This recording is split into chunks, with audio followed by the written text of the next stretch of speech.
પ્રેરણાત્મક વાર્તા ચકલી, પોપટ અને કાગડો.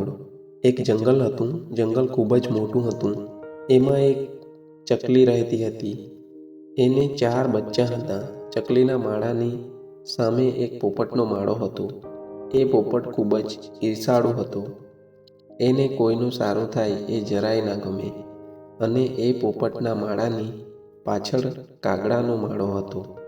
કાગડો ખૂબ જ ભોળા સ્વભાવનો હતો.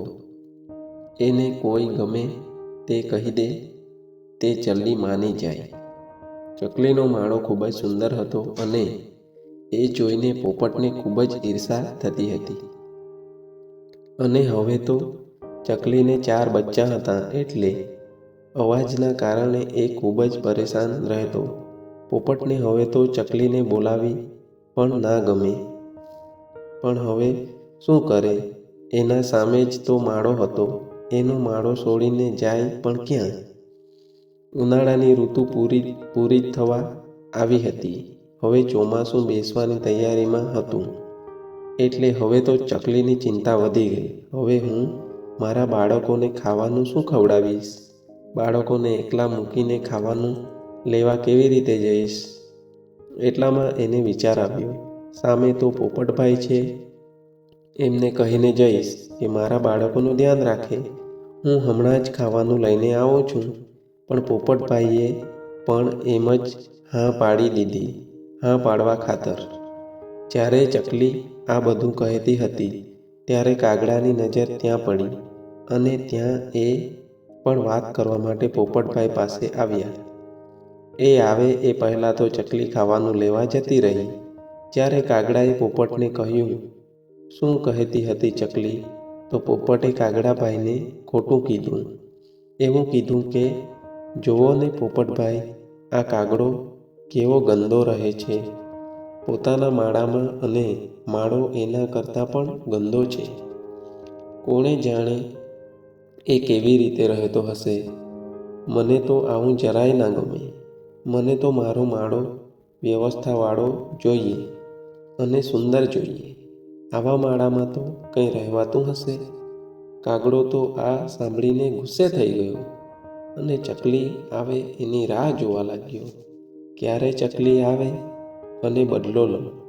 થોડી વાર પછી ચકલી આવી જાય છે અને જેવી ચકલી એના માળાની અંદર જાય છે એવામાં ધોધમાર વરસાદ ચાલુ થઈ જાય છે અને થોડી વારમાં તો કાગડાનો માળો તૂટી જાય છે અને તે જલ્દીથી પોપટભાઈની મદદ લે છે. પણ પોપટ મદદ કરવાની ના પાડી દે છે. પોપટ એવું કહે છે કે મારો માળો તો ખૂબ જ નાનો છે. આપણે બેઉ આ માળામાં સમાવી નહીં શકીએ.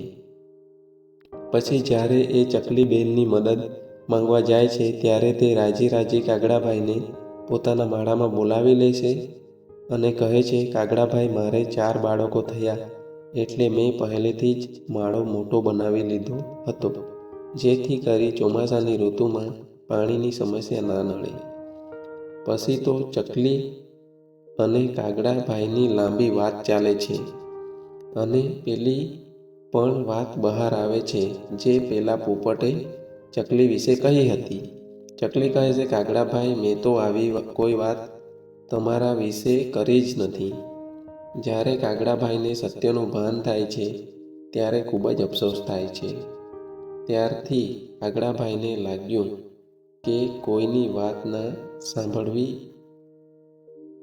જોયા જાણ્યા વગર કોઈના પર આંધળો વિશ્વાસ ના મૂકી દેવો. બોધ: આ વાર્તાથી એ શીખ મળે છે કે કોઈના પર આંધળો વિશ્વાસ ના મૂકવો. સત્ય જાણવા માટે 2 પક્ષો સામસામે હોવા જરૂરી છે. જો કોઈ એક પક્ષની વાત સાંભળશો તો તમે પોતે પણ મુસીબતમાં પડી શકો છો. મિત્રો, આ પ્રેરણાત્મક વાર્તા કેવી લાગી એ તમે કોમેન્ટમાં લખી જણાવો. વિડીયો પસંદ આવ્યો હોય તો લાઈકનું બટન દબાવી દેજો અને ચેનલ પર નવા હોય તો ચેનલને સબસ્ક્રાઈબ કરી લેજો. ધન્યવાદ.